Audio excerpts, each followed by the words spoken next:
Call the meeting to order. Will the clerk please call the roll? Nancy? Yes.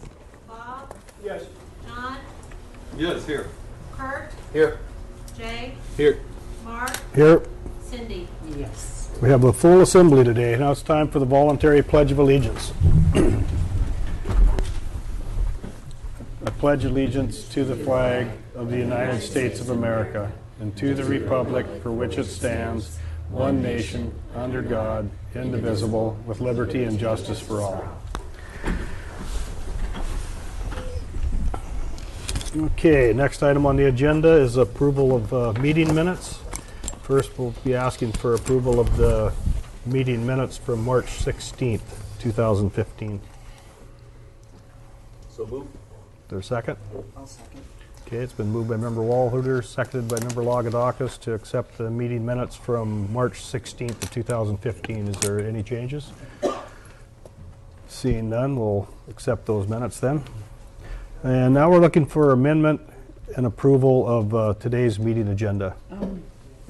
I'd like to offer moving the authorization to award purchase, Unit 5A, to new business, 14D perhaps. Okay. Remind me when we get there. Any objections to that? Any other changes? So we will make that one change to today's meeting agenda, and we'll move forward. So under public hearings and bid awards, we'll skip item A and move to item B, which is authorization to award purchase of Petersburg Veterans Community Columbarium using legislative grant funds to Koppenberg Enterprises Incorporated in an amount not to exceed $80,000. So I'd entertain a motion to authorize that purchase. So move. Is there a second? Second. Moved by Member Haverlick, seconded by Member Lynn to authorize the purchase of the columbarium with grant money from the state, not to exceed $80,000. Discussion? Mr. Mayor, Cindy. how much will it take to complete this project? Steve, do you know, or who would know? Donnie? Donnie's got the best. Just, Cindy, are you asking the whole project? Or are you asking just, this 80,000 actually just purchases the 4 columbarium. From there, Public Works will be helping with the rock to actually make the foundation. Then we have quite a few community grants that are coming in where folks are donating the costs of the cement, rebar, the slab, those types of things. And so the total cost to the borough will be the $80,000 through the grant. Okay, that's what I wanted to know. Any other questions or discussion? Clerk, please call the roll. Bob? Yes. Cindy? Yes. Jay? Yes. Nancy? Yes. Mark? Yes. John? Yes. Kurt? Yes. Okay, we have authorization to purchase the columbarium. Next on the agenda is visitors' views related to today's agenda. Is there anybody in the audience who would like to speak? Okay, please step to the microphone and state your name and be represent. We all know you, though. Hi, I'm Janet Holton, and I'm representing myself. I am not going to read the letter that I have submitted to you, as it is available on KFSK, in the Petersburg Pilot, and also in today's meeting packet. But I would like to share some thoughts about the recycling program and the process. Commingling is the best thing that's happened to the Petersburg program, and I'd like to go on record to state that the blue bags are not the vehicle to move it forward to being the best it can be. I've shared how the bags at my home have been torn into, and a week ago, bags just 1 block away from here on Main Street had been pecked at, which left debris and blue bag parts on the sidewalk. The next day, after the bags had been picked up, there were still bits of blue bags on the curb close to the street. A slight change in location puts them in the street where they could possibly make their way to the storm drain, and that would have a high likelihood of floating down to the harbor if it makes it into the storm drain. Knowing that this is happening and continuing to use the blue bags for longer than we have to is just wrong. Funding this by increasing utility rates or cutting sanitation staff and reserves makes it even worse. Even though Petersburg is #1 in the yachting community, and we are actively promoting tourism, cruise ship dockings are declining. Visitors seeing litter in our streets will no doubt feel cheated by not getting the pristine Alaska that was promoted and that they paid thousands to see. And they probably won't keep what they see to themselves. I don't want our community to be viewed in this way. I'm not expected to bring my own cart to a store when I want to purchase goods or services, and when I leave, I'm given a bag or boxes to put my purchases in. If I need a container to put my blue bags in, I say bypass the bags and go with a cart with wheels that everything will not only fit into, but will also be entirely recyclable. The garbage carts have held up for decades, and I am confident that the recycling carts will as well. There are over 3,200 borough residents, not just a few hundred. Some vote and some don't. They're either not registered or they're not old enough. Not all can or will speak up. I was in radio for over 9 years and on stage for longer than that, and I have hesitated to come forward. When you, the Assembly, chose to serve, you took an oath to, quote, support and defend the Constitution of the United States and the Constitution of the State of Alaska and the ordinances of the Petersburg Borough, and that you will honestly, faithfully, and impartially perform the duties of Borough Assembly members for the Petersburg Borough, Alaska, to the best of your ability. I'm trusting that you are doing your best. You've heard loud and clear from the legislature about available funding or the lack thereof. You've also heard loud and clear from the community regarding spending. The union and its membership was very vocal a few years ago during negotiations that lasted for months. You've heard about blue bags versus carts, start building reserves now or wait, public versus private. All apply here and all are important to consider. Please continue to take all of the loud and clears and the not so loud and clears and always filter them through your oath and the resources available to Petersburg, and do what's best without delay for everyone, all 3,200 of us. Thank you. Thank you, Janet. Is there any other visitors in the audience with views related to today's agenda? Please state your name and who you represent. Good afternoon. My name is Catherine Kowalski, and I'm here representing myself regarding recycling, and also representing, I guess it would be the business community or some of the business. Maybe I'll just say I'm representing myself. However, it's regarding the tax-free day and the resolution for that. And I guess starting with that, I just want to say I hope that you will support this resolution for the tax-free days. I think it's good for the community. I think it really brings a lot of business into our stores. I like the idea that we can maybe find some dates that people can actually work around and plan and keep those dollars here. So that's all I have to say about that. Regarding the recycling, I'm totally aware of where things are at right now as far as the initiative goes. We still have time out there, and just like Janet said, there's a process you guys were voted to follow, and one of that is to let the initiative process go forward until it's done, and I hope that maybe that will continue, and we will hold possibly on any purchases of this equipment until it takes place. I think there's a lot of people out there that feel very strongly about this issue. I think there's a lot of people that aren't going to recycle if these blue bins are ordered. There'll be some that do, obviously. There'll be some that don't. There'll be people probably like myself that just take it up to the baler. So it's not one of these subjects you can just kind of pass through. Recycling requires cooperation. Everybody has to buy into it. It's kind of like going to the doctors and the doctor tells you to take something, Well, if it doesn't have value to you, you don't understand it, they haven't heard your concerns about your illness, then why would you take it? Why would they be compliant? What's their benefit? Same thing here. Same thing here. People want to be heard. They want it to be convenient. They want to be compliant. They want it to work, but what they're saying is they don't feel like it's going to this way. There's a lot of things that I've looked at that don't seem to have been considered in this whole thing. You know, the possibility of a used truck as opposed to a new truck. Anyways, there's other things that have to be considered, and I think it's one thing we look at. We know that we possibly don't make any money on something like this, but we don't have all those numbers in. That's one of the reasons why I was hoping that maybe it would be held off originally so that we could get some more figures to look at to see whether it was really beneficial or not. So I just hope that instead of purchasing a new truck right now, that we will hold until the initiative process takes place, and that's all I have to say, and thank you for your time. If you have any questions, let me know. Okay, is there any questions? Okay. Thank you. Okay. Is there any other visitors in the audience with views related to today's agenda? Seeing none, we'll move to the next item on our agenda, and that's the visitors' views unrelated to today's agenda. Is there any of those views?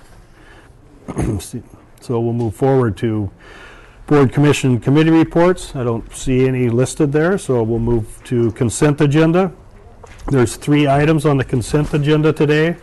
The first one is authorization to accept grant funds in the amount of $3,000 from the Early Intervention and Prevention Grant funding offered by the State of Alaska, Department of Health and Social Services, Division of Behavioral Health.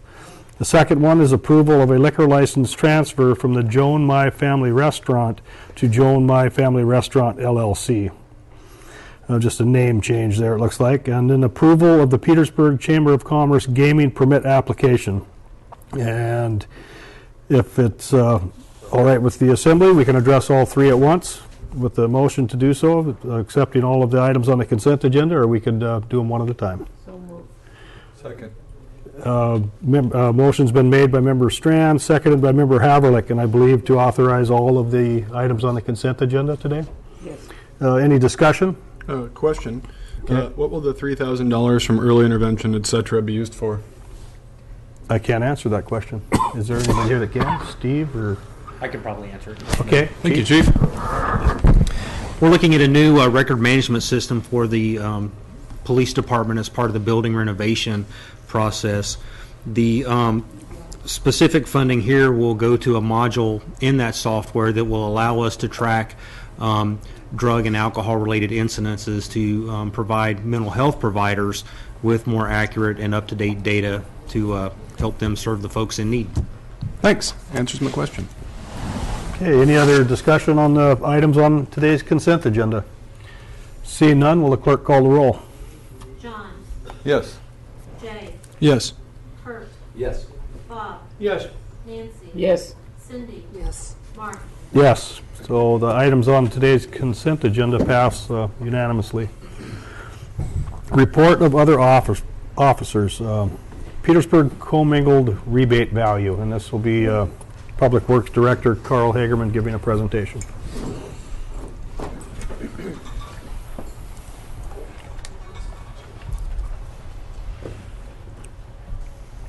Let this projector warm up for a couple of minutes. She doesn't want the information.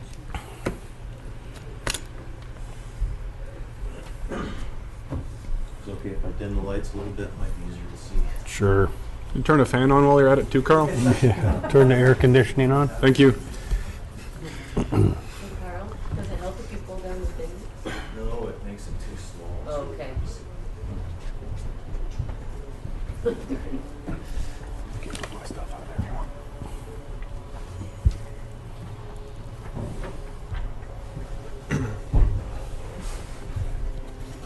Mr. Mayor and Assembly, thank you for letting me speak a little bit more on some developments, some very recent developments that have happened in the recycling program. I know that recycling lately has been a very difficult issue, very divisive in the community. I apologize for that, but in the interest of getting more information out there, as soon as I was made aware of the final stance from Republic Services, our recycling vendor, on blue bags and its impact to our rebate values of commingle, I thought very important to get that information to you and to the public. So I've got a short presentation here. Hopefully it won't take too long to get through, but I wanted to get into some detail so that it was well understood what the impacts will be from the Republic Services email from last week. First of all, I did want to say that as a result of the heightened community interest on recycling, we've put out a lot of information in the last couple weeks. I wanted to point out that there is a link on the Petersburg Borough's website. That's www.petersburgak.gov. Right on the front of the page, there's a link that will take you to a lot of different recycling information. As well, we're doing a campaign to post items on Facebook pages, both the Petersburg Borough Alaska page and my page, Carl Hagerman. And any comments or questions that are posted will be responded to as soon as possible. The hope is to get that get that information out there, let the questions come in, and answer them as they arise to get that community conversation going. Very few comments so far, I have to say, but there's always a chance for somebody that does have a question that needs some clarification. The information posted on the website includes the transition plan to carts, a number of frequently asked questions and answers that we've been working on, as well as the assembly packet information from the last meeting that was used for decision making, as well as the previously posted recycling guide, recycling update reports, recycling survey information from last winter, and lots more information. So the information is out there. It's on our website, and I encourage everybody in the public to go visit the website and check that out. So to start with this topic that's in front of us today, I wanted to take a step back and talk about recycling feasibility in Petersburg. From the beginning, a large-scale recycling program has really always been a financial decision. It's got to make sense to send that material out of the community. Not only is it good for the environment, but if it doesn't make dollars and cents value to the borough, then it doesn't make a whole lot of sense from a business perspective of continuing on with that or even starting a program. Diversion rate is an important piece of that puzzle. We have to get our diversion up to create a valuable recycling stream, and then the rebates that we get back from that recycled material is very important because it offsets any expenses of the program. So to recap, to go back to the Republic Services contract, the reason that we're able to start a recycling program is this contract. It's a long-term contract, and it gave us very good terms on shipping and processing and marketing of recyclables. For comparison, the municipal solid waste end of this, for a 30-ton load, we have a shipping component we pay for as part of the contract. There's a fuel surcharge that comes directly from AML, as we all see if we ever ship anything. And there's a disposal fee, and that gives us our total cost per ton. So these are the actual numbers right now that represent these items for a total of $107.47 per ton to ship solid waste. For the recycling end of the contract, it gets a little more complicated. We have the same shipping cost, we have the same fuel surcharge. There's a recycling fee. Basically, the vendor accepts our material. Even if it's separated, they break bales apart to verify that that's what's in them. They rebale and they market that material. So that's essentially what the recycling fee is all about. And then for commingled materials, there's a processing fee. That's the fee where they take our bales, they break them apart, and they send them through the separation line. So that, of course, only has to do with commingled. So all those add up to a base cost for recycling, sending to Republic, and then we subtract the rebate amount to get the total cost per ton. So a couple examples here. Cardboard, for instance, 5 tons out of a 25-ton hypothetical load of recycles. So we've got our shipping, our fuel, recycling fee, and the last rebate that we got for cardboard was $126 a ton. They're paying us $126 a ton for that cardboard. So that results in a payment to the borough of $23.35 a ton. That's the right direction to go. For commingled, we've got still the same shipping, fuel, recycling fee. I have to tack on the processing fee for the separation of the materials, and then we have this rebate. That rebate is variable depending on market values and the constituents that are in our bales of commingled. So essentially, we have to characterize this as a base cost of recycling of $133 a ton minus whatever the rebate happens to be that month. So if you remember, the solid waste cost was $107 a ton to ship solid waste. And for some reason, the fuel surcharge was a little less. Well, because I'm sorry. Quickly explain that. The fuel surcharge is a flat fee per container, and depending on how much weight you have in the container, adjusts that cost per ton. So that's why I identified this as a 25-ton load and the solid waste was a 30-ton load. If they were both the same, that price would have been the same. So what does this tell us? That commingled rebates, actually that doesn't tell us this, but to tell you, the commingled rebate has varied anywhere from $98 a ton as a commingled commodity value to, in February, we saw a valuation of negative $1 per ton. The cost of the borough, therefore, has varied from $35 a ton to send our commingled to $134 a ton to send our commingled. Any rebate under $26 a ton makes it more expensive to send those commingled materials than it is to send our solid waste. If we don't get that rebate at least at $26 a ton, then we might as well just leave it in the garbage stream if we're going to save money. So maximizing rebate values are very important in this whole picture that is our commingled recycling program. One major part of how our company determines value of our commingled stream is to do a characterization. That's what they call a characterization. And this is the chart that was sent out with that email from last week. A bale is physically broken apart. They separate every single item in there either into a category of a recyclable material or not, and they weigh those, assign the market values, and come up with the value of the stream, of a commingled stream.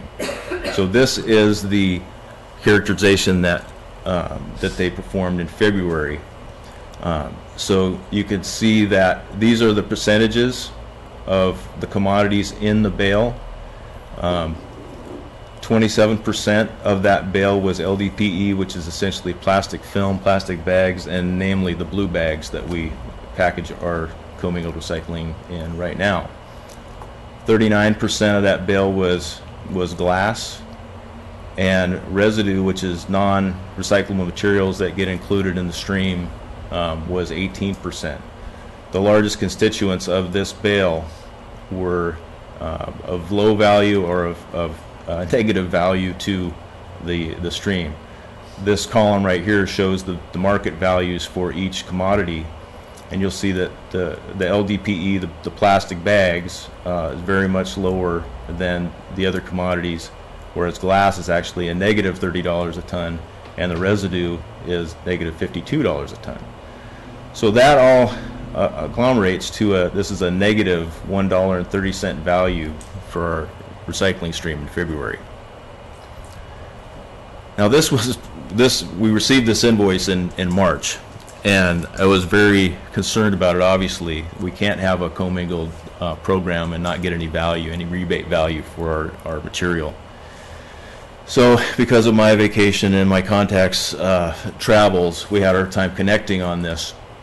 By the time we finally were somewhat on the same page, simultaneously the process of the approval of the supplemental budget for the carts and the truck was ongoing, and I was able to tell Matt Henry, my contact at Republic, that the Assembly majority did approve the purchase of the truck and the carts, and he was very pleased by that and was going to work on a proposal to hopefully mitigate this low value to our commingled recycling stream.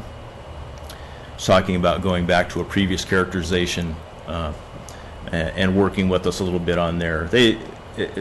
from their perspective, the huge company that they are, I've been impressed time and time again about how much they're willing to work with small Petersburg, Alaska on making our program work. That's just another indication of how they wanted to work with us and make it work for us and further our recycling program. So with that in mind, time went on, a couple days passed, and the initiative that's in process right now hit the news. In thinking about how that might play out, I posed a question to Matt Henry at Republic and wanted to know, well, how would your company feel if customers supplied their own bags? You know, we didn't go to carts. He wasn't real happy to hear that. The bags essentially, while they'll accept the bags, they are a big problem for their separation equipment. They plug screens, they bind themselves around shafts and that kind of thing. A lot of them, they have to be removed from a conveyor belt manually, so it makes it more difficult to separate a bagged commingled stream as it does a stream that doesn't have the bags mixed in. He's willing to accept them, but I guess that's the crux of where we're going with this. The response to my question was, well, fine, we'll go back to a previous characterization, you know, a rebate value that makes our program work for us, but it's pretty much completely contingent on your transition to carts. If you don't transition to carts by October, we're going to recharacterize this, and whatever it is, and that's what we're going to offer you as a value. He's pretty confident, as well as I am too, that with that new characterization, with the bags mixed in still, our value is going to be reduced significantly. Probably to the point where it makes it very hard to financially to continue on with the program. So again, they'll accept the bags, but the consequence of that is our commingled rebate will probably go down to below what it needs to be to make it a viable program. Carl, I think, Yes. Cindy, did you have a question? I did have a quick question. When you were showing the sampling percentages, those numbers are different than the ones included in the letter from Republic, and I'm not apparently understanding the difference. Okay, I'm sorry. That characterization that you got was the one that they'll go back to. Okay. It had a $67 a ton value. Yes. Yes. Okay. I'm sorry. I mixed those up in my head. This is the one that that alarmed me and wanted me to go back and talk to Republic and get this sorted out. The one that was in the letter is the one that they're willing to go back to until the transition of carts. So I apologize for that. So Carl, I've got one question too. So it sounds like if we keep doing the blue bags, one, they won't accept it, or won't be cost effective. Is there a risk if we purchase the vehicle, buy the carts, that the recycling benefit to the recycling just changes enough where the same thing could happen even with carts? I mean, what? It's a possibility. This is actually a good slide to answer that question, though. If you look at the values here, the one item that we're looking at eliminating from our stream is LDPE, which was 27% of this bale. It's at $14. The rest of these are at least $65 a ton. Aluminum is way up there, $1,500 a ton.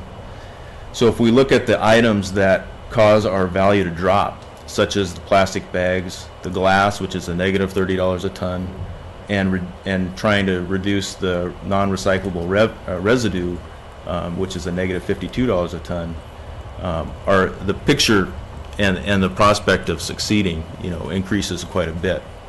The markets right now, global recycling markets, are declining. China is finding other places or other ways to do what they have done in the past. They're not buying as much recycled materials, and so that has had an impact. The world oil market has had an impact on plastics recycling.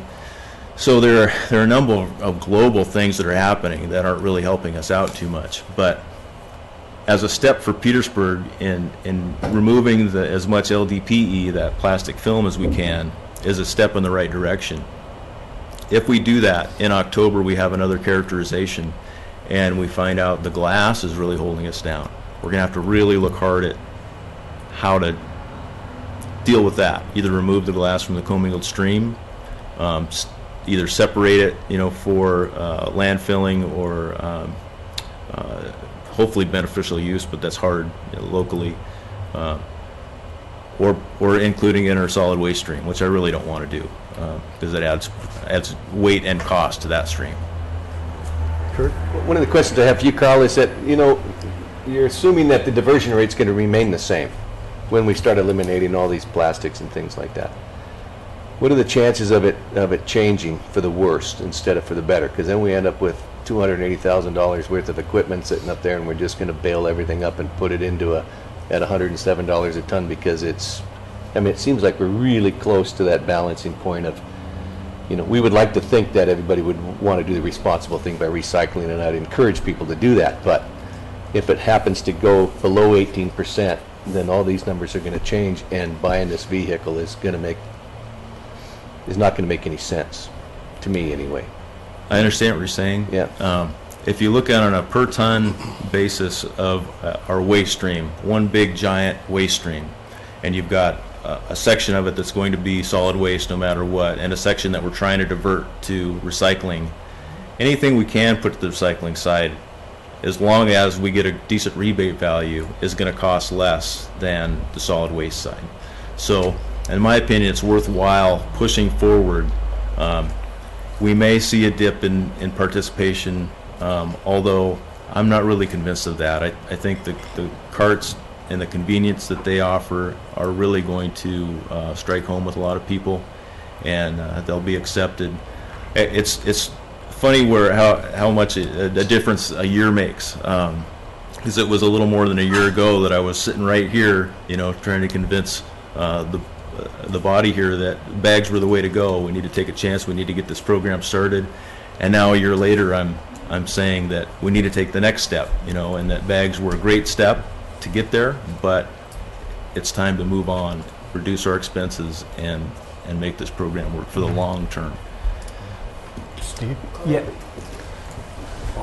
Steve has one. I recognize Steve first. I didn't see your hand up. I'm sorry. sorry. And I wish Ms. Kowalski was still here, because I was going to ask her questions and figured this was better for your presentation. But, for example, if people do not utilize the curbside recycling, isn't it true their trash rates go up? They do. So, just in general self-interest, maybe some folks would want to pay more, but I find that kind of contrary to what most things happen. Is if there's a way to save money, people will take advantage of it. And that's, one of the things Carl and I have talked about. This is, if people don't recycle, he has things at his disposal to encourage more people to recycle. Meaning you can make the prices on the bigger carts even more expensive to encourage people to go. It's stuff that we don't want to do, and Carl has specifically not wanted to go there because, we're trying to do the right thing for people and keep the prices low. But, when we're talking about the finances for the whole borough, when it comes to sanitation budget, moving in that direction, I just find it hard to believe people will go against their own best interest. I think Ms. Kowalski said she would rather take her stuff up to the baler than to recycle at the curbside. That'll actually cost her money. I just don't know that there's that many people that would go that route. But I suppose anything's possible. Bob, you have a comment? Or? No, I have a question for Carl. You're saying the glass, I'm having a hard time seeing part of it, but you're saying the glass and the stuff that can't be recycled, that's awful close, or that's negative right now? It is negative, yeah. It is negative. So is your thinking that that's going to have to be taken out of the recycle, so that what you send down, is that your thinking? Well, it's a strong possibility. I'm saying what the first step will be is to eliminate the LDPE, the plastic, and see where we are with the characterization. If the glass is weighing us down and we're not getting the rebate value that we need, that's the next step, is to look at how to divert that glass away from this stream and put it somewhere else. That's what I don't know yet.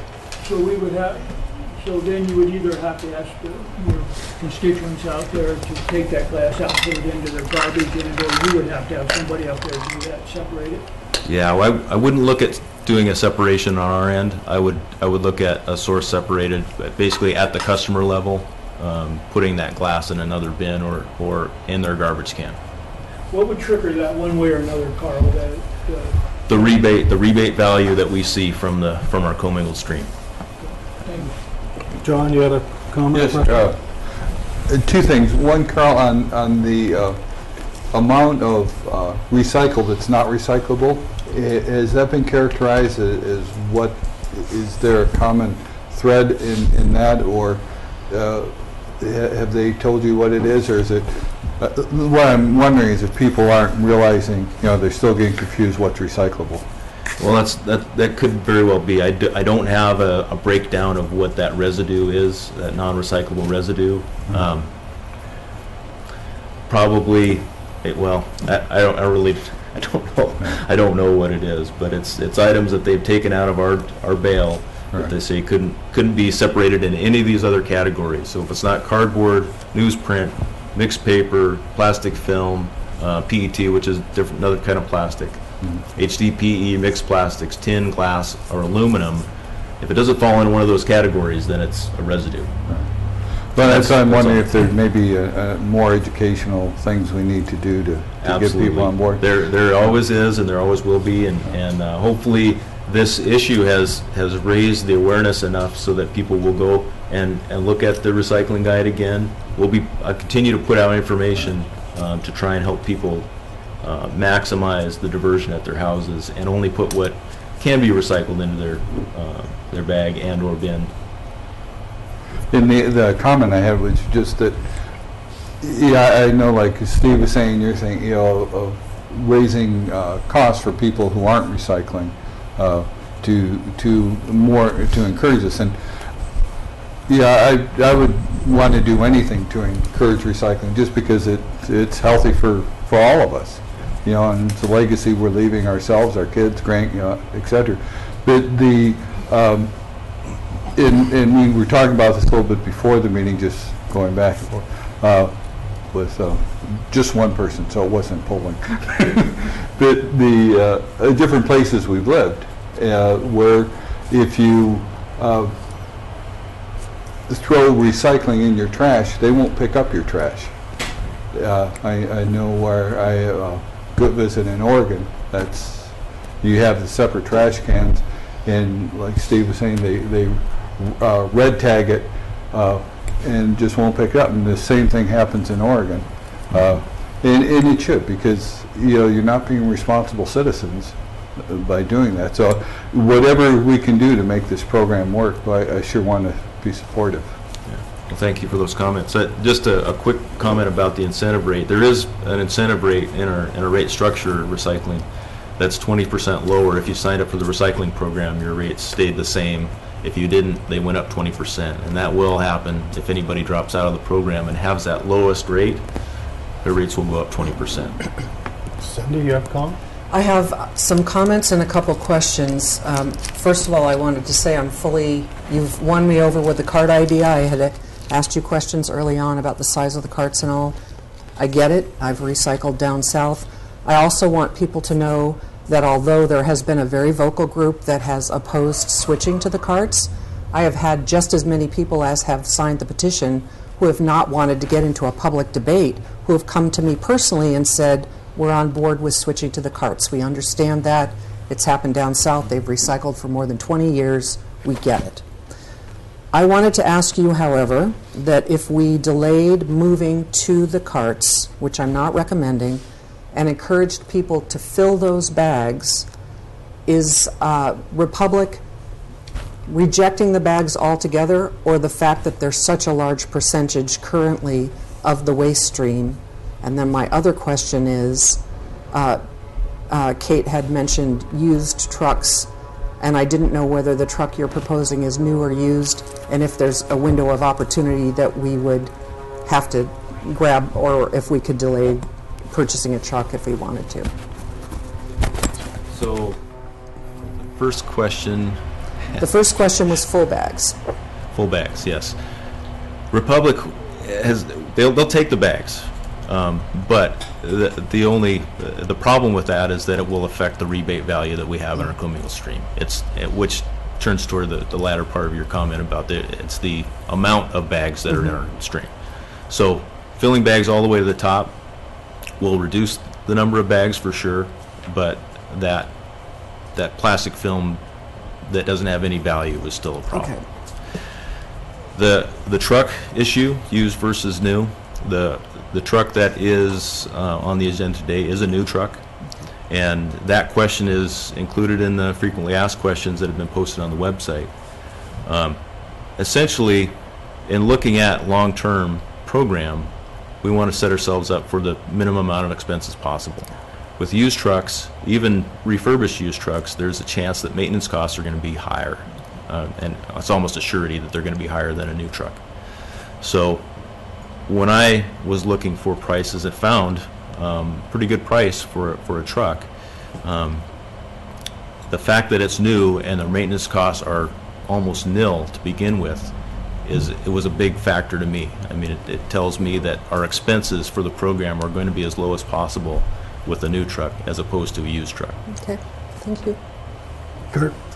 So Carl, you said that in October they're going to go ahead and recharacterize our garbage. You stated in an article that it would probably be 6 months before we ever got this thing off the ground. That puts me into October in my head. How's that going to change our characteristic of what we're doing currently? It actually, if the transition plan goes forward, will be transition. The carts will be in place October 1st. It actually coincides almost perfectly to their next characterization. It will be a characterization of a commingled stream that doesn't have any bags in it. So we'll know in October what our stream will look like, and then at that point we'll be able to see what the rebate value is, if it's high enough to sustain keeping glass in the mix or not. One more follow-up question. Can you go through the process, like in a real nutshell, what happens when these blue bags actually hit the baler up there? Do you bail them all at once? Or is there any possibility of cutting the bottom of the bags out and just dumping the trash into the baler itself and then throwing the commingling bags in its own bundle and send them down as just bulk garbage so that it doesn't get into the waste stream? I mean, have some of these things been considered? Just a thought. Well, it's possible. It's pretty labor intensive. And But no, well, I was thinking that Ruger would be the ones who are responsible because they're the ones that are picking it up now. I was just thinking if there was some way of placing that responsibility on them. I'm just wondering if that would make a difference. The idea has been kicked around. I don't have any numbers, any costs that it would increase labor costs by X amount. I don't have that information. But I have some concerns with it, especially if glass is still included in the mix. If you're going to cut bags and empty them out on a conveyor belt or a table or something like that, it would be dangerous, I suppose, for a worker to do that work by hand and have glass in the mix and coming out. It just doesn't sound like a good idea to me. But the possibility is there, but it's unknown what kind of cost that would add to the contract. If Ruger's was made responsible for that, I would guess that they would want additional monies for that effort. That's not part of their contract right now. Although I don't know. It hasn't been discussed with them. Jay? Couple observations and a piece of feedback as well. You mentioned about a year ago sitting here kind of making this pitch for Ruger's Trucking and to accept that contract and how it's shifted over the years. So I got curious and decided to go to the Borough archives. So it was the March 17th meeting, and as you're advocating for that contract, it was at the hour and 28-minute mark, in case anyone's ever curious. You're talking about the sanitation budget, and direct quote from Carl was, the biggest problem with our budget is this contract. And again, that was while advocating for it, because as we remember, we were kind of up against it timeline-wise. And then with that, though, you submitted a letter to us as the Assembly, also in the March 17th packet, in case anybody's curious, talking about future possibilities and for recycling carts and automated collection by Borough trucks may make more sense as recycling increases, followed by, it's going to be important for the program to run and the department to promote the recycling as much as possible. Well done on both fronts. Last year you've put together a solid plan as we're talking about now, but the increased education. I think we're still lacking on as a community on that one. We've come up short in that area, as evidenced by, I still think, too low of a diversion rate. I have a hard time buying we can't get that higher. Just a couple observations and a piece of feedback on the education front. I agree. Thank you, Jay. Bob, you had a comment, or? Yeah, a question again. Did you look at, rather than to buy the car and to buy a truck, did you, in your thought process, I just came back from back east and I put out the kids, but they had a tote, just a tote with a lid on it, and they set that out. And they came by with a cart similar to what Ruger Trucking uses, and they just take the lid off and dump it in.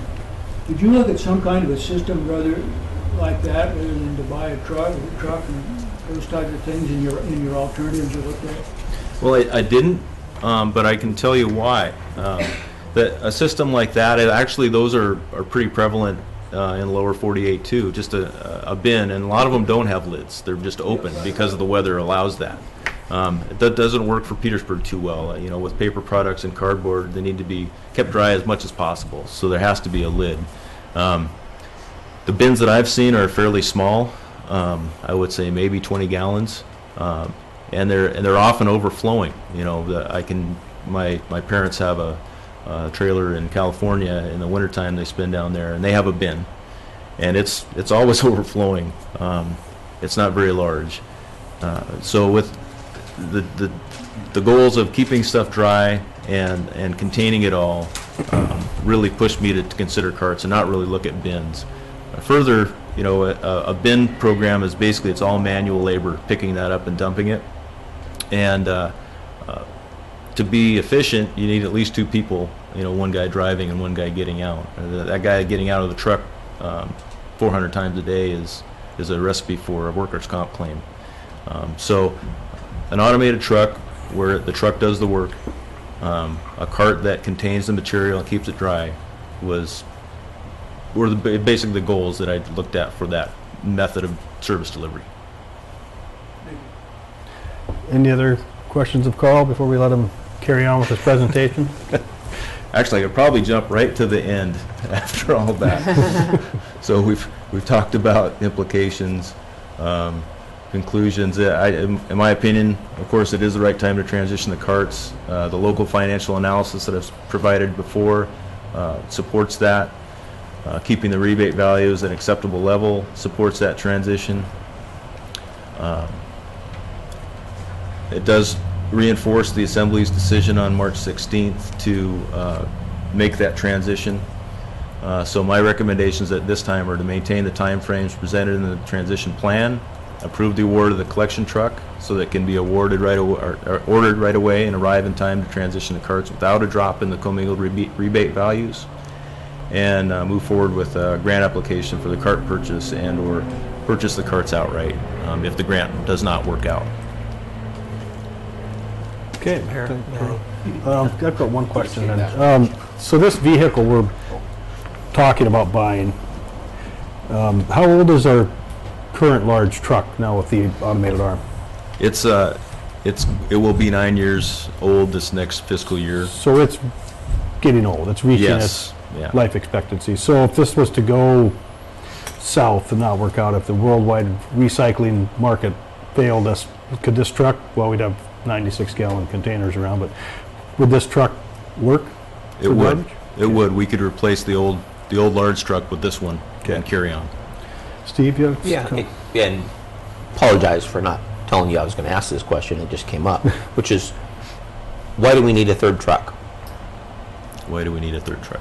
Yeah. Good question. You know, in other words, what could we do the recycling with the two that we've got? It would be a long day. It would be doubtful that we could fit it all in one day. As many people know, the plan is to separate a garbage collection day and a recycling collection day to fully maximize the efficiency of these trucks and not have to have the driver get out of the truck 400 times a day to separate something, you know, and able to use the arm. So that, with the goal of efficiency in mind, we're trying to separate those days. However, there still will be garbage to pick up every day, and there still will be commercial garbage to pick up every day. So we have a truck that has, both of our current trucks have rear load dumpster tailgates. One of those will have to pick up dumpsters. One will be picking up the residential garbage route, and the other one will be picking up the residential recycling route. So if we tried to lump all of that onto 2 trucks, I don't think we'd get it done in an 8-hour day. And if we did, and we ever had a breakdown of one of those trucks, it would be a 14-hour day, to collect everything. So there's some systems redundancy worked in with 3 trucks, and of course just efficiency as a normal operational goal in that program. John? This is for Carlton.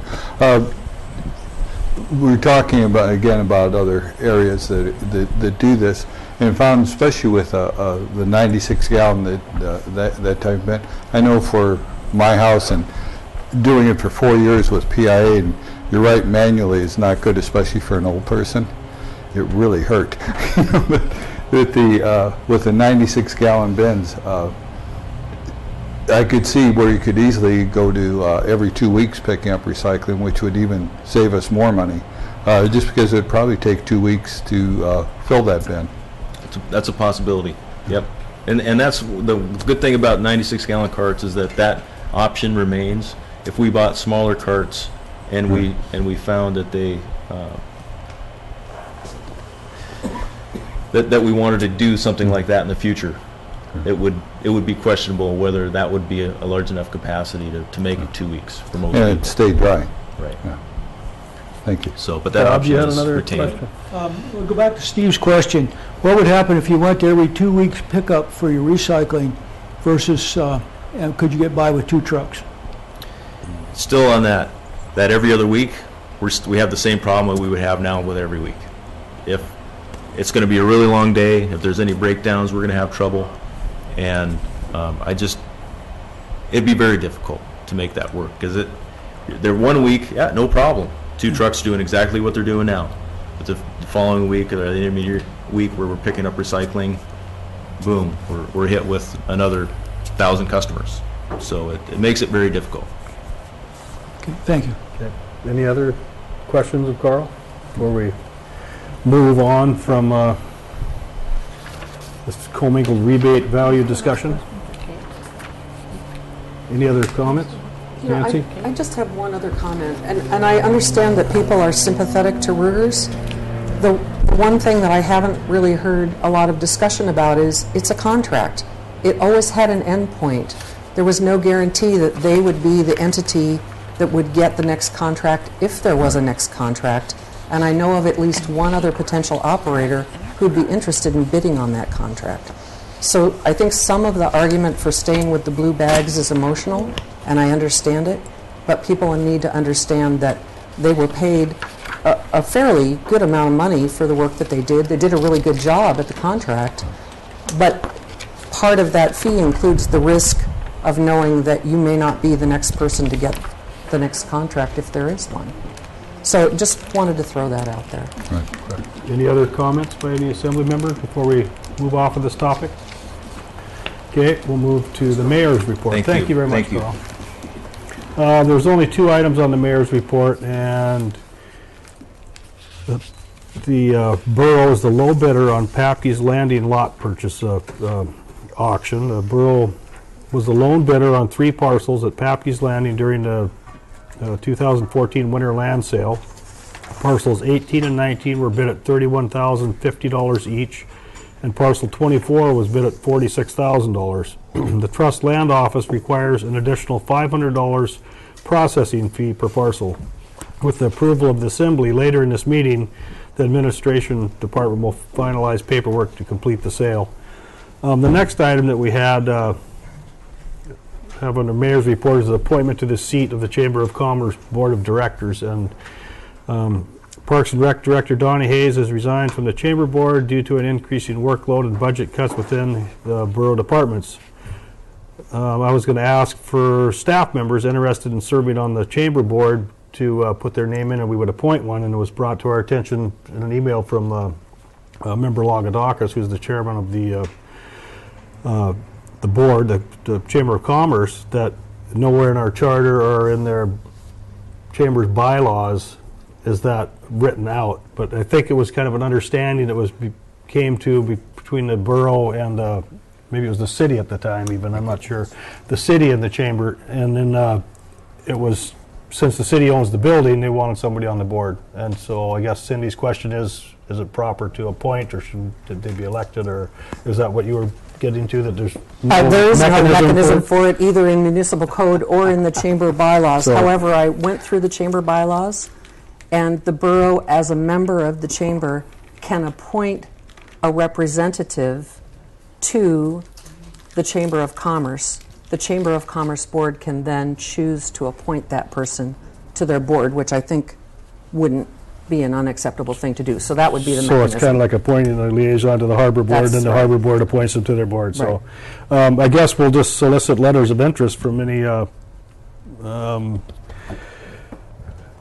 people that work for the borough. Does that satisfy everybody? Okay, well, that was the end of my report. Short, and I don't know how sweet it was, but Steve's turn. Thank you, Mr. Mayor. An emerging themes document as part of the comp plan process was released for public feedback. This document outlines what was heard through various public engagement efforts. Contractors will be back here again in mid-May to again talk to the public and take comments from folks. Joe Bertignoli just completed continuing education credits for building inspector, plumbing inspector, and plans examiner. This is part of our transition going back to when Leo retired and getting Joe, making sure he's keeping these up to represent us in those areas. Petersburg and Wrangell was the cover story on the February issue of Travel Age West magazine, and is also in the national edition of Coastal Angler. PEDC and the Wrangell Visitors Bureau sponsored a familiarization trip of the area for the writer. Funded in part through a USDA grant written by PEDC, the Petersburg Farmers Market hosted the first ever Southeast Alaska Growers Conference from February 28th to March 1st and had over 40 attendees for the event. I'd like to thank First Bank for a $2,900 grant to the library for the 2015 summer reading program. Thanks to the local branch staff here and working with the library to continue that program for us. The library has signed a one-year contract with GCI to continue the base existing level service that we currently have for the library's internet. You may remember in the budget process we were looking at potentially spending more money to up the bandwidth there. We have taken that out of the budget. I'm not sure we've taken it out of the budget yet, but we are not going to spend that money and going to leave the bandwidth and speed at the library as what it was. Heard some complaints, but we've got to cut somewhere. The One People Canoe Society presented a very successful paddle making workshop for the library March 27th through the 29th. Thanks to everyone who helped make this happen. Petersburg School District, Petersburg Indian Association, Tides Inn, Alaska Native Brotherhood Sisterhood, and Sea Alaska. You may have seen the emergency communication trailer sitting over here in our police yard. That's primarily due to our main base station for the police station is not operational. We are at this point have not been able to find someone to troubleshoot what's causing it. Evidently it's been having problems for a while. We're working on a long-term solution that will incorporate some FCC guidelines that we have to meet and the operational needs of the various departments that take advantage of that radio system. So that's why the trailer is there. In case our backup fails, we have the trailer that we can switch to. Police Department project continues with plans to bid for construction in September, although we've got to make sure we have the money. The architect indicates updated cost estimates will be available in May, and we'll bring Corey down here to meet with the assembly and present plans and talk about it. The radio tower project RFP closed a couple weeks ago. Actually received no bids. So Officer Holmgren, who is working with the grant authorities on that to try to find out what our alternatives are. Do we have to go through the whole rebid process, or can we send out letters of interest to folks and see if we can get a cost on them and get that installed and tested? Chief has been coordinating with the Alaska Association of Chiefs of Police and the Council on Domestic Violence and Sexual Assault and many others regarding the expected loss of funding for the community jails. Continues to be a topic throughout the state, and not sure we still know exactly how big a cut it's going to take, and or we're going to take, and exactly how we'll deal with that. We'll know more later. Officer Holmgren and Investigator Rossi are on limited duty. In addition, Officer Ben King's last day with the Borough was March 8th. We are in the middle of a selection process to replace him. The next available academy will begin in August with a November completion. And Corey Raleigh has been hired as a temporary officer in the meantime to make sure we've got enough officers on the street. He's doing very well. Inmate in our jail recently was able to break a metal hook off a locker in the prisoner shower employee restroom. It's a joint use facility, and during their shower rotation, the hook was broken and then fashioned in a way to be used as a potential weapon. The officers and jailers were able to catch it and get it out of their hands, but it's just kind of a reiteration of the problems we've got with an older facility that wasn't designed in many ways for this. Power and Light is in the process of putting together a committee to assist in the selection of a pole and fixture type for the anticipated replacement of our downtown streetlights. We don't know how far they'll go yet. We've talked about going all the way up PFI Hill, but some of that's a cost issue, and based on what fixtures are chosen. And I guess there's various folks who volunteered to kind of look at them and get some recommendations so we can bring it to the Assembly. With the elimination of the program coordinator position at Parks and Rec, we are evaluating all of our events and programs to decide which ones we will be able to continue and which will be discontinued. You heard a little bit of that with, Don Hayes' resignation from the chamber. I've had to ask a lot of folks and kind of back out of some things, and he's going through the process of trying to figure out what we can have the staff to take care of and what we'll have to not in the future.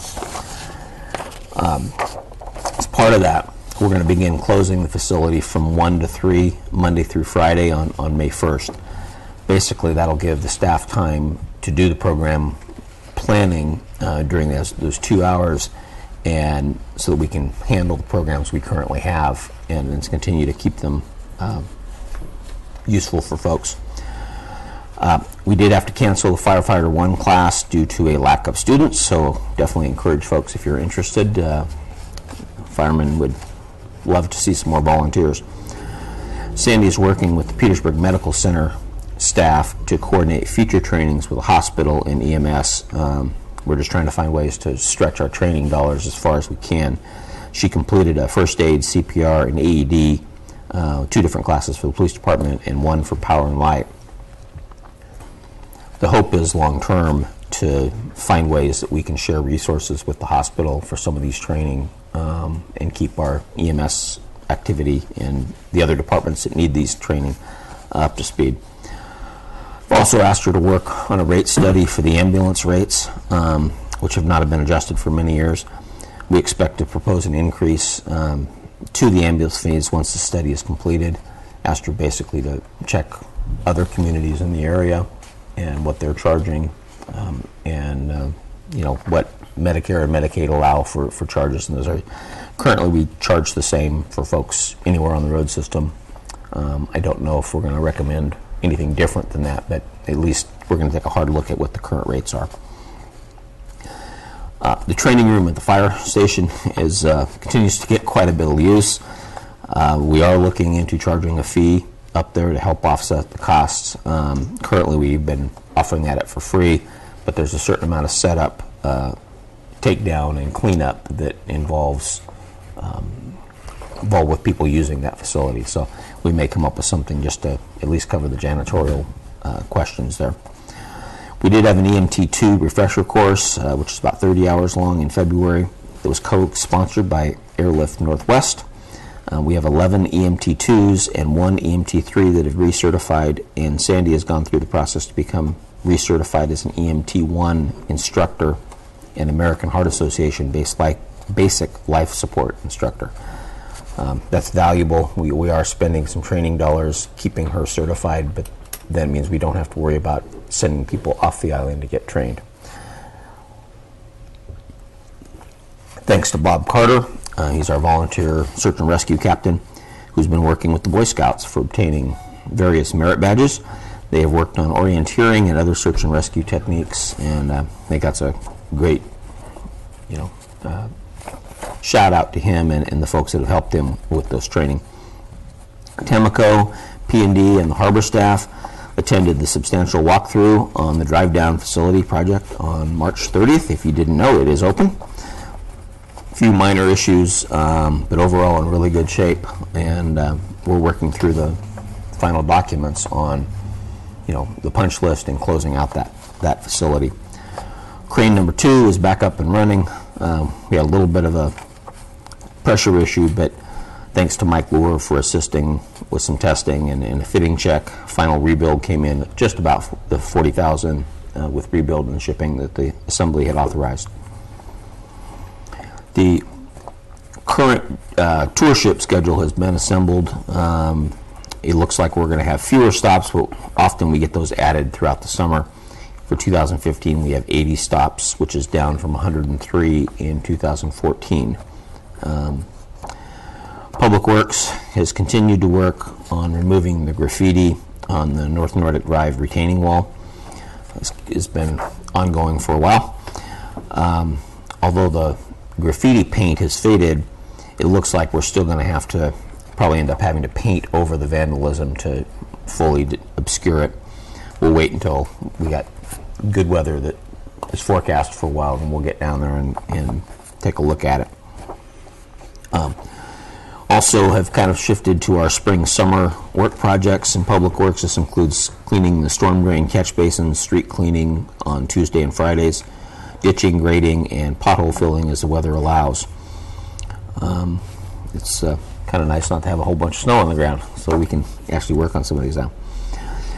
Congratulations to the wastewater treatment plant and all of its crew up there. They will be featured in the Treatment Plant Operator magazine. They received this honor as a result of being named the Plant of the Year from the Alaska Rural Water Association in 2014. So if you see any of them, tell them thanks. The fire department SUV has been delivered. As a reminder, this is a unit that will allow us to trade out. It takes the place of the crew cab pickup.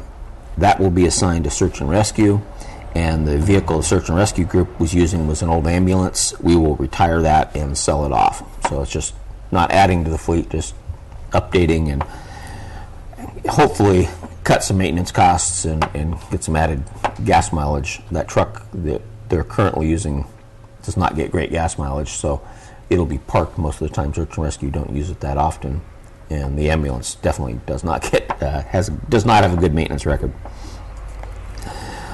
Connect Construction has mobilized equipment to Petersburg and will begin staging their asphalt plant up at the quarry, and this is for work on the airport runway. They will be paying a lease rate to the borough or provide us equal value on some asphalt paving once their work with ADOT is complete. So Carl will be working with them to figure out what's the best for us. Honestly, we'd almost prefer the in trade on some asphalt for roads, but a lot of that's just based on cost. If they'll be paying enough that we can actually get the work done. And we still don't have a final construction schedule for the South Nordic and Haugen Drive project, although they have received submittals from the contractor and expect to hold a pre-construction meeting sometime really soon. Unless it's changed, at this point the walking trail extension was still in the plan, and so we're happy about that. So that's it, unless there's questions for me. Any questions of the manager on his report, John? Mr. Mayor? Yeah, Steve, a question I have, and I asked before, and not sure where we are on it. You mentioned the engineering report and the architect report on redoing this building. Mm-hmm. And does that include trying to do it in stages? Because if we don't have the 10 million or whatever it's going to cost, we do have something, and at least the concerns the police station. with safety that you just mentioned and a lot of other things. But if we could at least get that started. So will they come back to us with a staged estimate of, for the project, or will it just be this or nothing? Okay. When I approached the architect originally, I asked them to make sure the project was done in a way that staging is one way so that we could keep the police department functional at all times. Right. So their current approach to that would be to move finance and admin out of the building,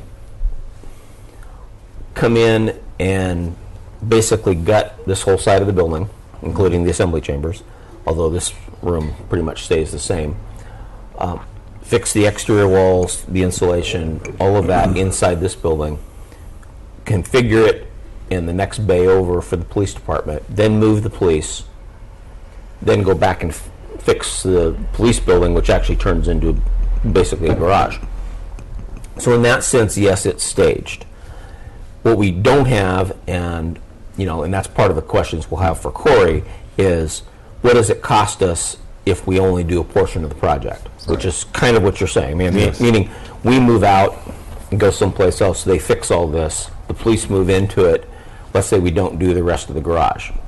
That'll be a question we're going to have with the architect. The danger to that is, first of all, if you come back at a later project, you have double the mobilization. Mm-hmm. And the minute we're out of here, we start paying rent to someone, and that goes on for as long as we're not back in this building. Right. So that's kind of the problem. That's not to say that there's not some opportunity for that if we're short of money. I'd like to approach Corey with, once we have the cost, we go, this is how much we've got, this is what it's going to cost.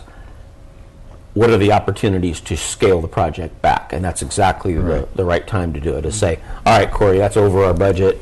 We don't have that much, so now how can we change the project within the main scope of it to get to that number? He may come back and suggest something like that, or he may come back and say, well, we can change the configuration of the whole police department. Mm-hmm. I don't know yet. That's part of what we'll be asking him when he shows up with the final cost estimates. Okay. Thank you. Any other questions of the manager? The base station is not working down the police station, so there is a backup that we're using now, so the mobile is basically the backup for the, I guess what I'm getting at is if there was a problem, we had to move our mobile unit somewhere. Is that still Yes, we can move it. Okay. We've got two radios, a primary and a secondary. We discovered the primary was down. Looks like it's been down for years, and we've been using the secondary. Everything seems to be working right now. The issue is the radios are old enough that nobody supports any kind of maintenance on them anymore. So, okay. Well, it sounds like we're covered in that respect then.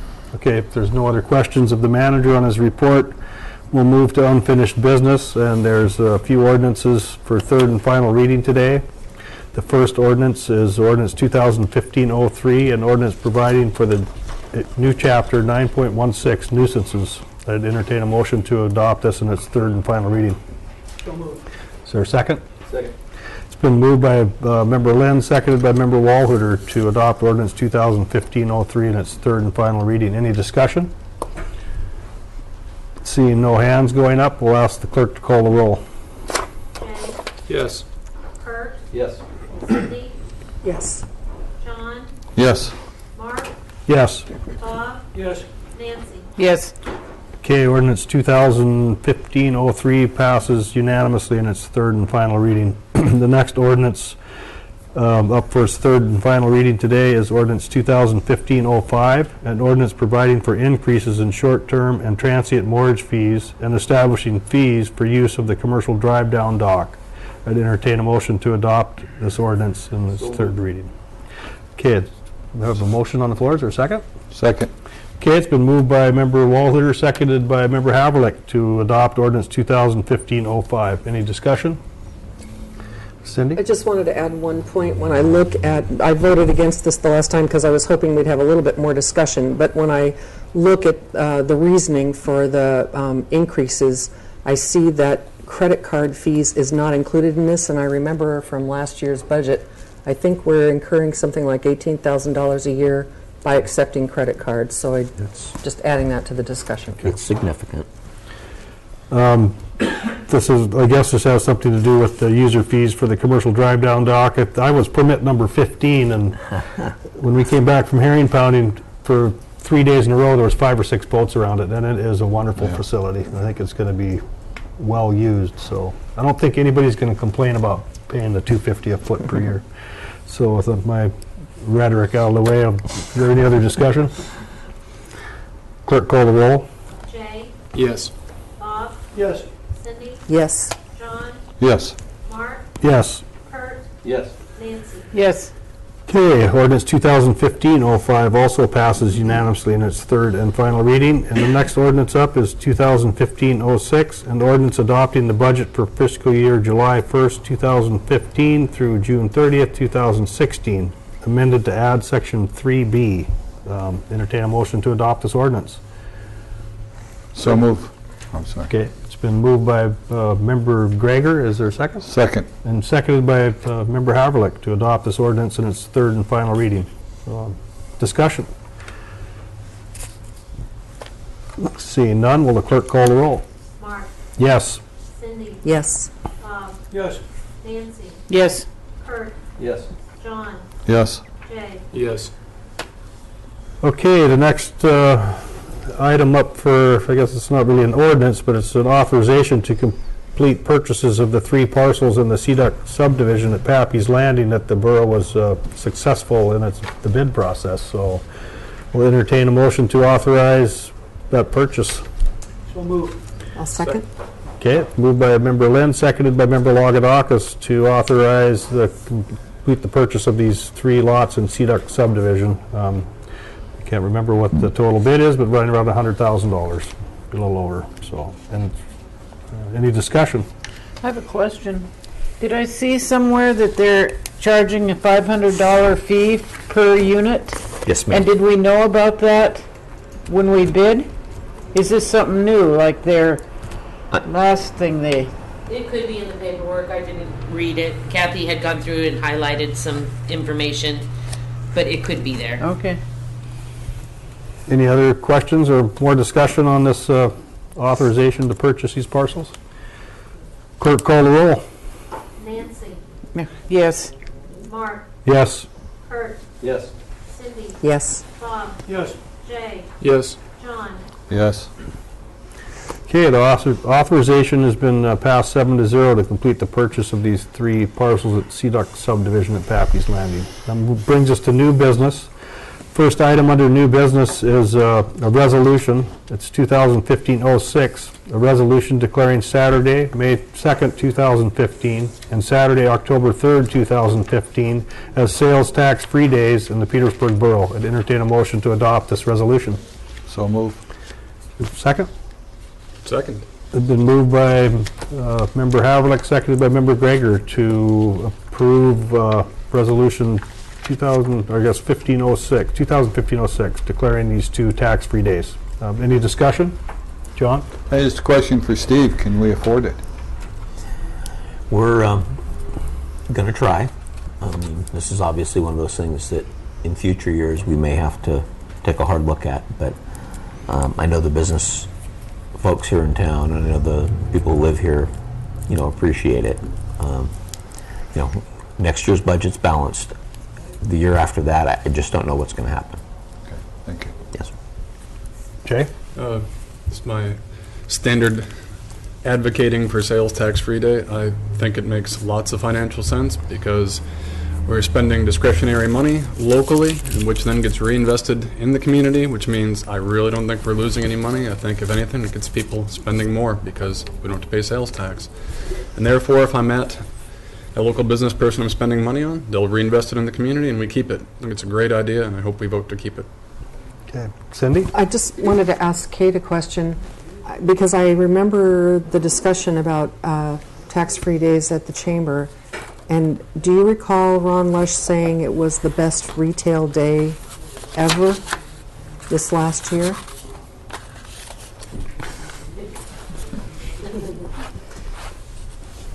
Thanks. Sorry for putting you on the spot. No, that's okay. I'm glad I'm here.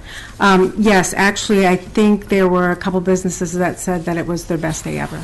So, yes, thank you. Okay. Any other discussion on this resolution declaring these tax-free days? Seeing none, will the clerk call the roll? Kurt, Yes. Nancy, Yes. Bob, Yes. Cindy, Yes. Jay, Yes. Mark, Yes. John. Yes. Okay, resolution 2015-06 passes unanimously, so we'll have these 2 tax-free days in 2015. The next resolution, 2015-07, is a resolution providing for the authority to execute agreements related to the SEPA electric revenue improvement and refunding bonds.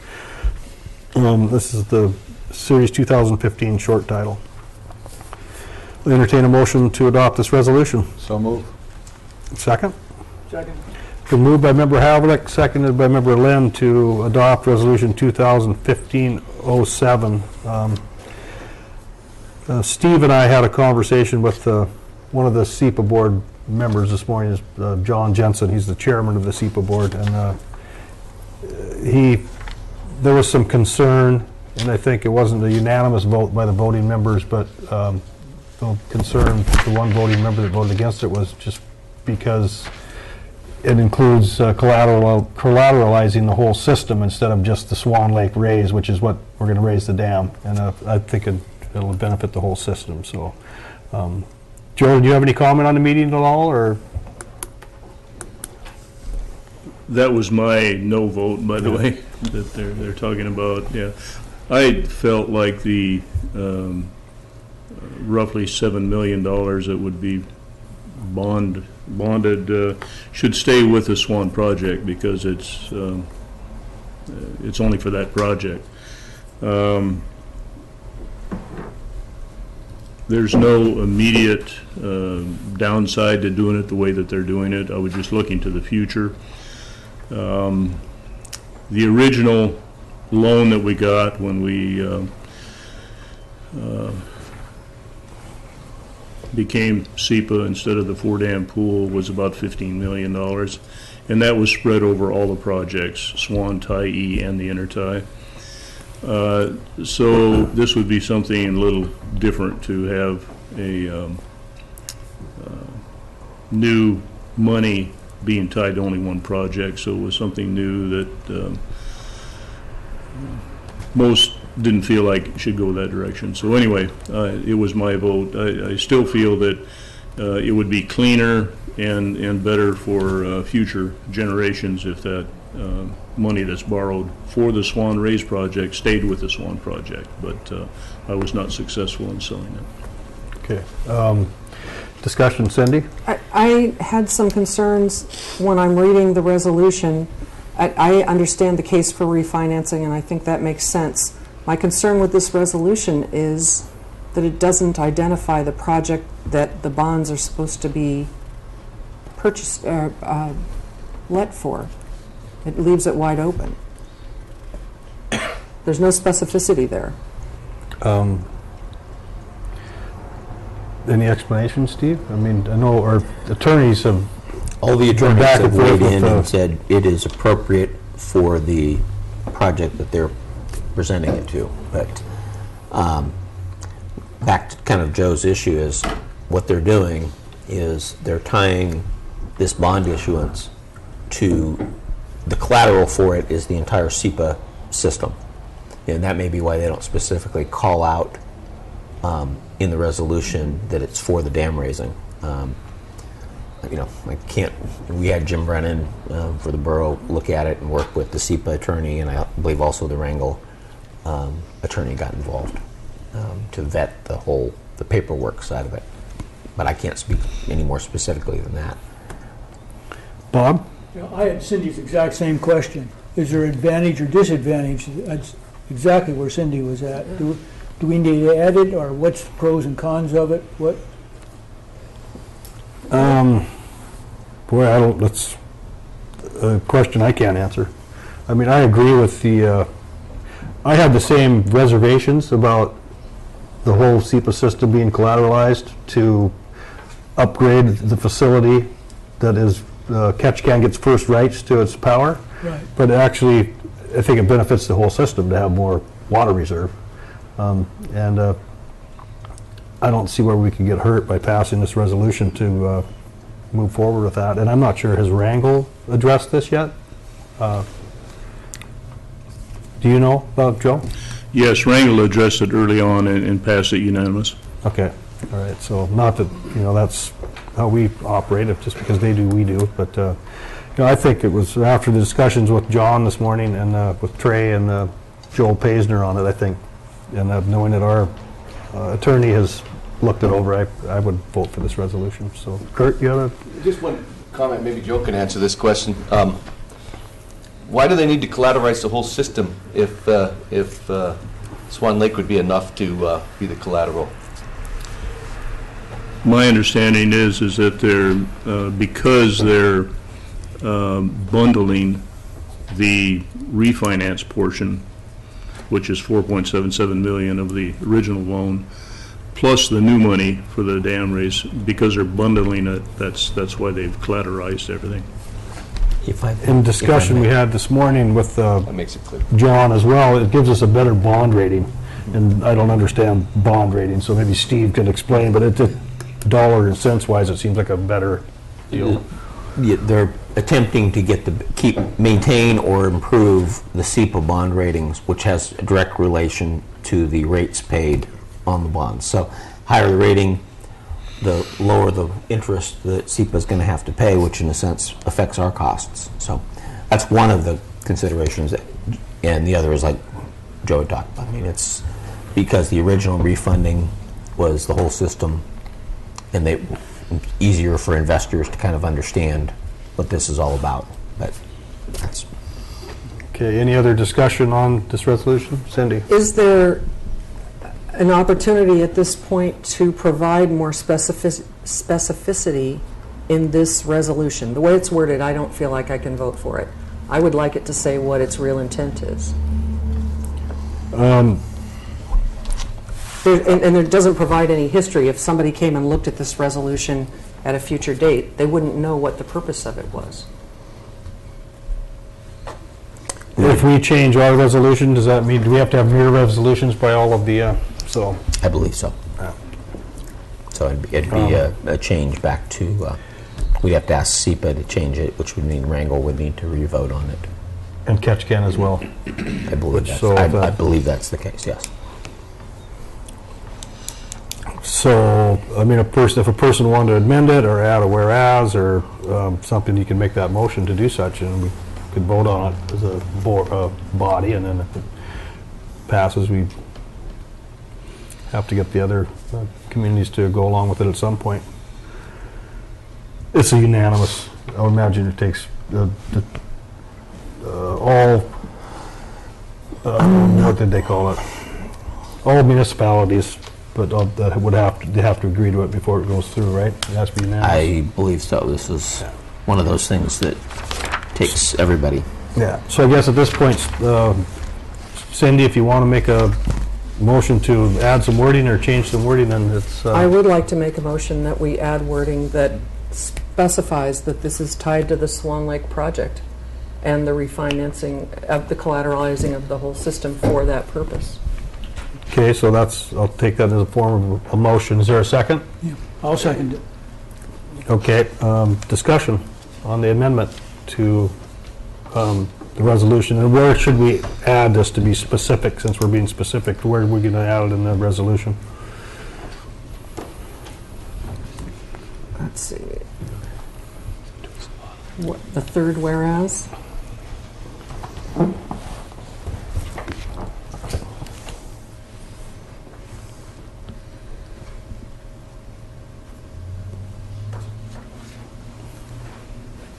Either the third or the fifth whereas would be a place where that language could be inserted. Okay, pick one. Fifth. May I just yeah. add, it might be better to leave it, I mean, I'm not sure what'll happen when the attorneys get their hands on it, but it might be best to leave it to them to where it should be. And I'm fine with that. Okay. So is there any more discussion on the amendment to Resolution 2015-07 in regards to the SEPA? Yes.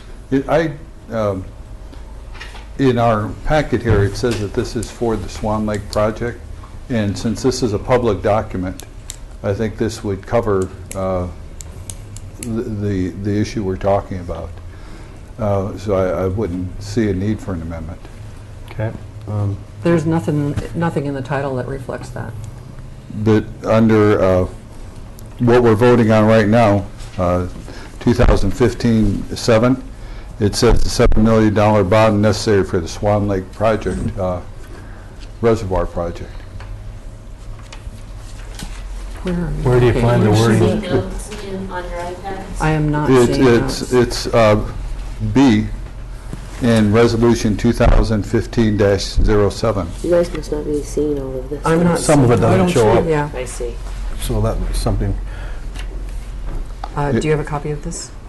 I still would like to see it in the resolution itself. The resolution is wide open. Okay, let's get back to the proposed amendment to the resolution. Is there any more discussion on that amendment? Jay? Given that the borough attorney has perused this and it looks fine to him, and given Member Haverlook's statements, I will not be voting for the amendment. Okay, any other discussion on the amendment to Resolution 2015-07? Will the clerk call the roll on the amendment? Cindy? Yes.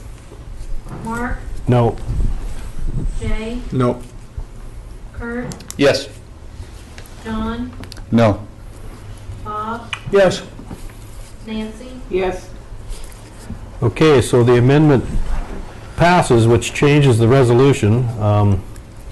So now we will vote on the resolution as amended. Clerk, call the roll. Nancy? Yes. Bob? Yes. John? Yes. Kurt? Yes. Jay? Yes. Mark? No. Cindy? Yes. Okay, so the amended version of the resolution passes 6-1, so we'll see where it goes from here, since the other two municipalities have passed it. Okay, we're looking for authorization to solicit bids for the repair of the Middle Harbor dock structure, which was damaged by a cruise boat last summer. So I'd entertain a motion to for authorization to solicit bids for the repair of the Middle Harbor dock structure. Second.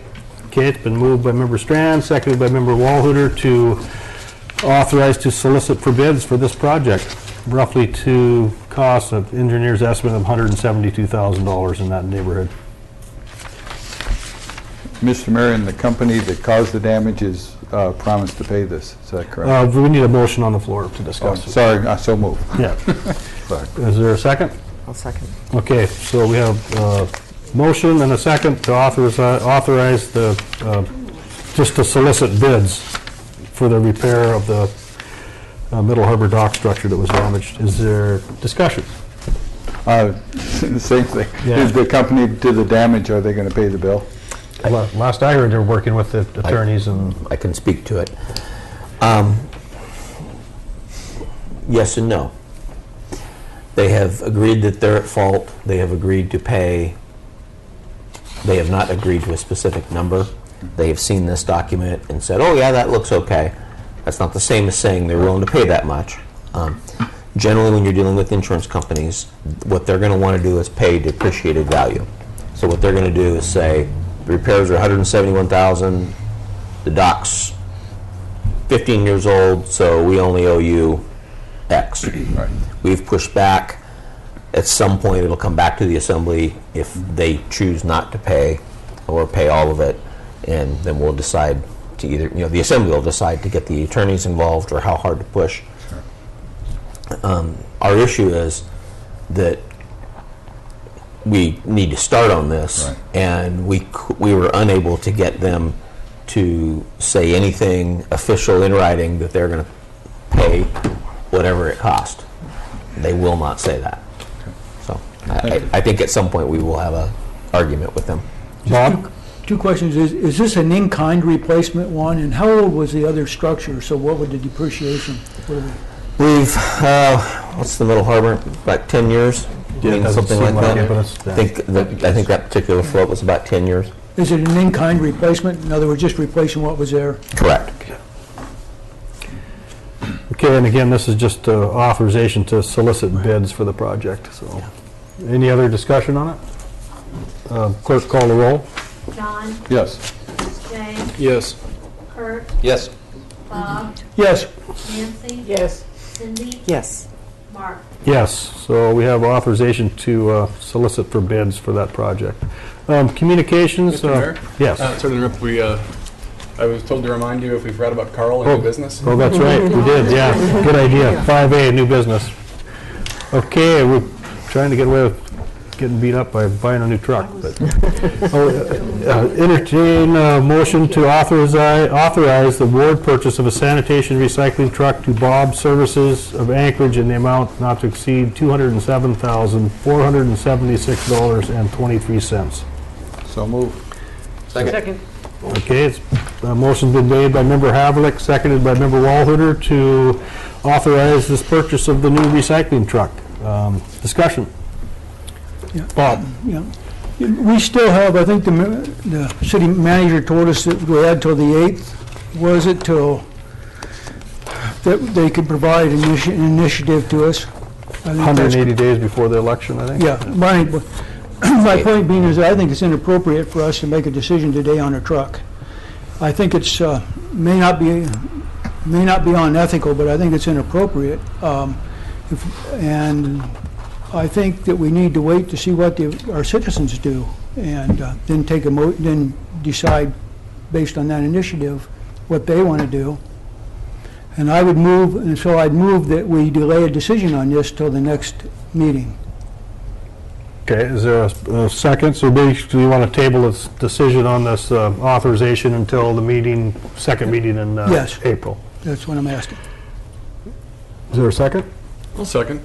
Okay, motion's been made by Member Lynn, seconded by Member Gregor to table this vote on this authorization until the next meeting in April. And is any discussion on that?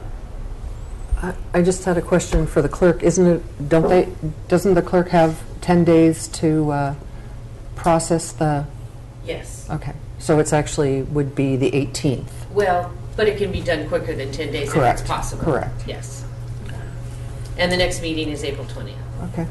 Okay. Go ahead, Jay.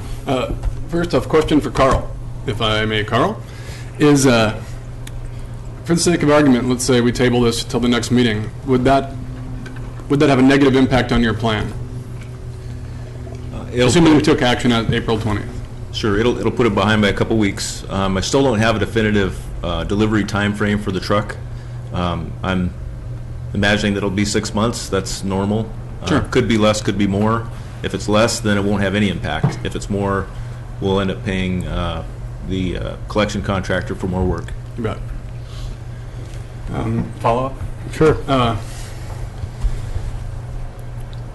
Kind of wrapped around the axle a little bit on this with the amendment to table it is. I hear what Member Lynn is saying. I don't support that contract as I voted last time, that I think keeping this in-house is a better financial plan. However, I think it does make sense to see if they get a proper petition in to take action on that. It feels, I don't know, disingenuous, I guess, to me to authorize the purchase of this, almost like strong-arming, like, see, your petition doesn't have value perhaps because we already have this truck invested. I mean, I'm reaching a little bit and thinking out loud, but if we're not out anything to sit on that 2 weeks, I would feel much better letting, I don't know, that direct democracy run its course and see what shakes out in 2 weeks. I'll definitely be supporting this amendment. John, did you have a comment? Yeah, I think we've kind of beat this to death enough and passed it.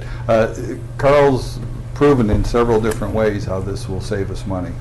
And as it was brought up earlier, we can go to every other week recycling, which if we got into a contract again of the type we have now, we'd be paying a fortune for every other week recycling.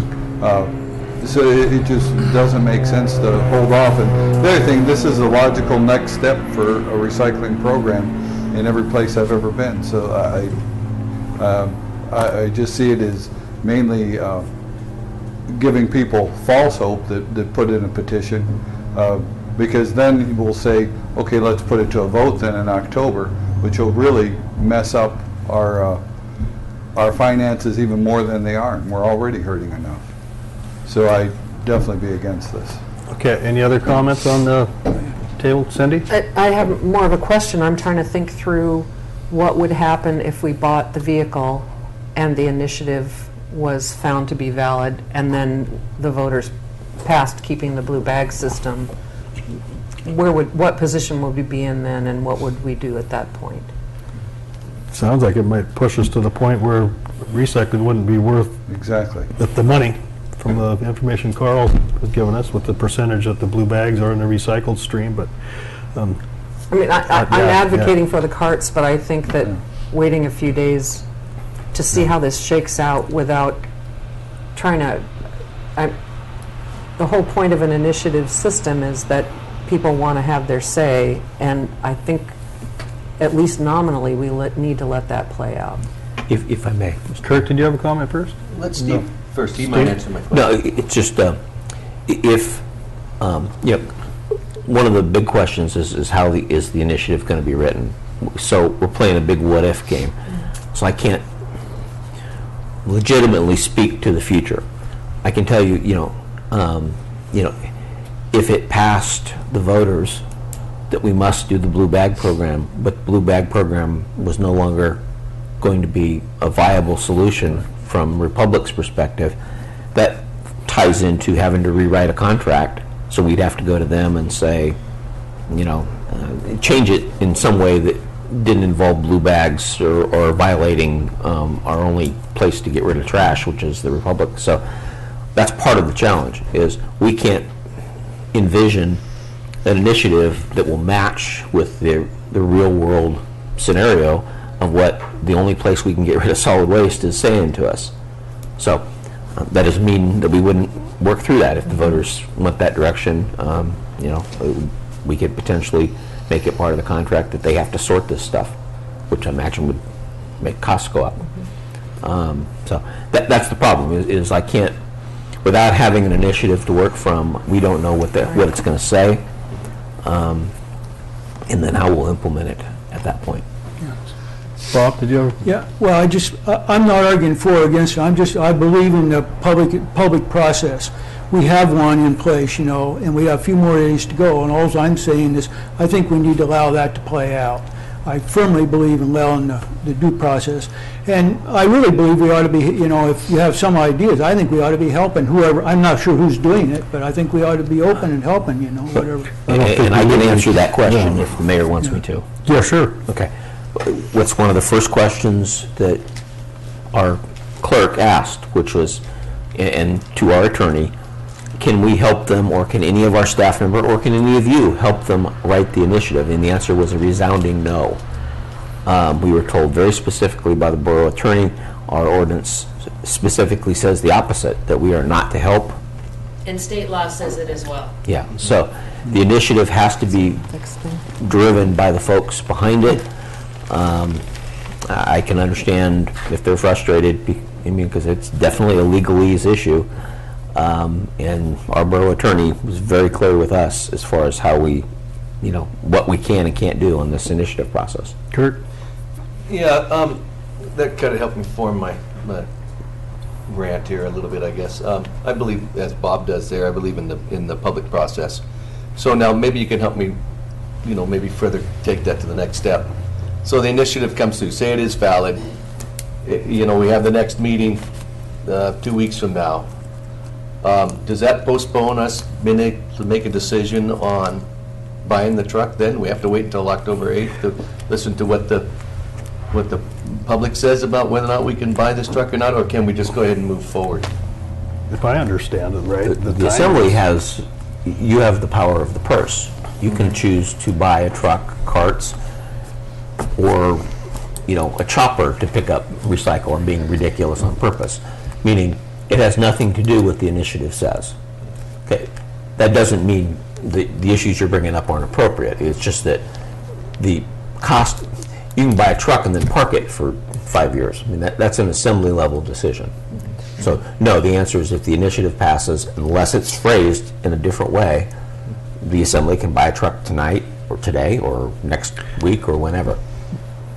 But, go ahead. Just to follow up, that, and for that reasoning, then I'm gonna probably vote for that, to postpone it and let the process take its course, because that's what democracy's all about, is if people want to have a second say, and they go through all the proper steps, I believe we owe it to them to let them go through it, even though it could, in the long run, be hurting us. I'm not saying it is, but if it is, then it's on everybody's shoulders, And I know we're up in the big chair here to take the heat, but I really do believe in the due process.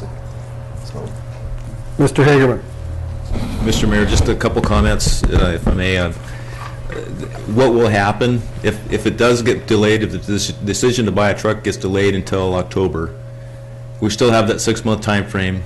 We'll have 9 months of contracted collection in the next fiscal year, which was not budgeted for. Only 3 months were budgeted for. So we're looking at another $45,000 towards a collection contractor, more money, probably another $12,000 towards bags. Just want the assembly to know, what those costs are.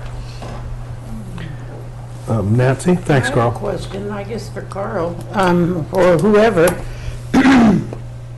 The contract we have with Ruger Trucking is for a year, so if we extend, if the initiative, we have to wait till October to see if the initiative passes, or just waiting for the next step in their process to see if they do revamp their petition and turn it in? I think that's, if I understand the process that we're looking at, is if this initiative gets rewritten by day after tomorrow and it meets the legal recommendations, then the initiative will be on the ballot in October. No? Actually, no. No, the If I vote may, of the public for the... It will come back to the assembly, and the assembly has basically two choices, or actually, basically two choices. You can approve the initiative and say, Carl, Steve, put it in place, as written. I mean, basically as law, or you can send it to the voters. So you will have, if the initiative is successful and passes legal muster, if they have the initial, 10, 12 signatures, whatever it is, it'll come to the assembly, and the clock will start ticking for them to get the voter signatures that they will require to get to the initiative. But the assembly will have the right to say, no, we want to move forward, make that law. Steve, Carl, go figure it out, or send it to the voters. And the rest of my question is, will they be operating on an extension of this contract, or will a new contract be offered? Honestly, depends on how the initiative is written. I'm being cagey. I mean, the contract's up in June 30. Yeah. And so if we're looking at a longer period of time in the next fiscal year, I would say we definitely would want to go out with another RFP to go through a competitive process, try and lower those costs as much as possible for the next fiscal year. John? Just going back to the original thing, that if we do wait for the initiative, just knowing the viewpoints of what's been said today, it'll be passed, we'll pass it on to the voters in October, which means we can't buy a truck between now and October, because we'd be telling the voters that we don't care how you vote, we already bought the truck, so that would be a slap in the face. So we either have to stand up for what we think is best fiscally for the borough right now, or just pass this on and go through the extra cost that, as Carl showed us, in all from the company that takes Republic, from the company that takes our recycle and other garbage on, that it's going to be a loser financially, and it isn't the logical next step for a recycling program. All we're doing is putting off the pain and costing the citizens more money. Any other discussion on the motion to table this purchase of this vehicle until April 20th? pretty much an advocate for open process and public comment time and listening to everybody. And if they have 2 more days to rewrite their initiative, if that's what their deadline is, then I feel we should give it to them. If it's, if it comes back written properly, then we have to go to the next step and either approve the initiative or put it on the ballot. And I'm all in favor of the moving to a new truck and the carts. I voted for it in all 3 readings. And but I think they should have the time frame set out to them to rewrite the initiative and see if they can get it right. I may. I'm going to ask a really silly question. Can the Assembly vote on a conditional issue? Could you vote to approve the truck if the initiative is not certified by the We could set a special meeting for that one topic only, I think, after the 8th. I'm just, because I think it ties down to if the initiative is successful, meaning it's certified by the clerk, then, back to the issue of holding the truck off. If it's not successful, there's not a third strike at this. We're into the pre-voter thing. I don't know that. Debbie, can you know if they can do that? I would think they could, but I do not know for sure. But I could certainly learn. You know what I'm saying? We could give it a try. You could approve the purchase of the truck if the initiative fails. If the initiative is not Certified, excuse me. Thank you for. I suppose we could amend this authorization to purchase the truck, or we could just have us advertise on the 8th and have a meeting on the 11th, or the first at noon, take a 5-minute meeting, have one topic on the agenda, and this being the topic, whether we're going to purchase the truck or not. That's probably cleaner. And go forward. But I'd rather do that. I need time just to certify it. You have 10 days to certify the initiative after. 10 days max. Yes. How long did it take the last time to get the decision from the attorney? I'm trying to remember. It was turned in, maybe 5. Still within time by our next meeting. If By unless our we next want to take meeting, for action sure. sooner, we could have a I would special meeting. think so, yes. Carl? Mr. Mayor, I was just going to say that it really doesn't put us that far behind to wait till the next regular meeting to have this decision made. I would not want to see this decision put off until October. I hope the information that I provided the Assembly leads everybody to the same conclusion, that the carts is the right decision to go, but the public process is also very important. So I think my take on it is that waiting till the next regular meeting is absolutely fine. Okay. So, any other discussion? With that being said, all the input on this, the motion has been made to table the authorization to purchase the recycling truck from Bob Services of Anchorage in the amount not to exceed $207,476.23. This vote is to table that decision until the meeting of April 20th. So, clerk, call the roll. Bob, Yes. John, No.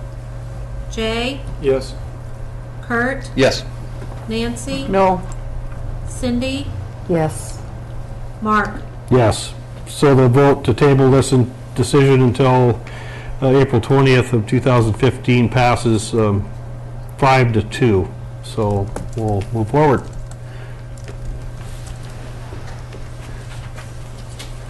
Find where we're at here. Should be almost done, aren't we? Yeah. Should be close. Okay, I think we have, next item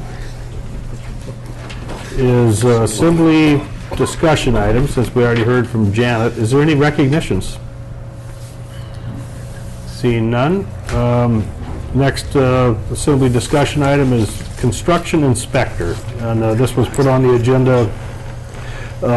Member Lynn and I kind of had the same idea of having someone on staff that can do inspection work for some of the projects that we put out to bid. Bob, want to? Yeah. I'm totally in favor of inspections of these big projects. We got to have somebody on site. That's not the issue in my part. But we've spent, between the library and some of the other things, we've probably, spent $250,000 on inspectors. they're give or take. And the need's going to continue, but it's going to be more discontinuous, I think, in the future, because we won't have the money from the state and so forth. And I think it's time we really look at building that need on the staff, on somebody. And I'd like to ask, if we could, the city manager to take a look at that. I've done contract inspection. It's not a big, it's a job, it's an important job, but it's really not one that you need, a college degree, so to speak, to do. You just need to know where the nuts and bolts and everything are. I'd really like to see us have somebody on that staff that is trained to do that. Obviously, that would take away from their other job at some part of that. I'm not arguing that at all. But I'd like to see us train somebody to do that and do it in-house rather than continue to contract it. That's where I'm at with it. I can speak a little bit to this issue. This comes up, well, third time since I've been here, actually. I know of two big projects here in town that we left the inspection up to the 8 different groups' staff. One of them was the hospital roof, the other was Stedman Elementary. Both projects ended up very close to lawsuits because of disagreements between the contractor and the organization involved. The projects that we've used an outside inspector have been very successful. We used Tom Reinhart's for the library, for the fire hall, Dan LaForce for the library, P&D folks for the various harbor projects. I think the biggest challenge we run into is we can't have one person that knows all of those different disciplines. Meaning, Chris, we're going to make you the inspector, and we're just going to ask you to do it in addition to whatever you do once you go down and start inspecting the drive-down dock. That's not going to work. That's not his expertise. And they're very I can do the same thing with Joe. The challenge would be is if the varying group sitting across the back of the room could inspect projects in their area of expertise or not. I did check with them. Pick on Joe now, Joe Nelson. I asked Joe about some of our very specific projects in the electrical world that we've done, and asked him if he could have been the inspector on it. In pieces and parts, yes. In some of it, no. Where he said, no, got to bring an outside person in because this is beyond the level of expertise. I'm a little reluctant to say we could build the expertise because it ends up, do I need 6 engineers on staff or not? I'm not sure how to go about doing this.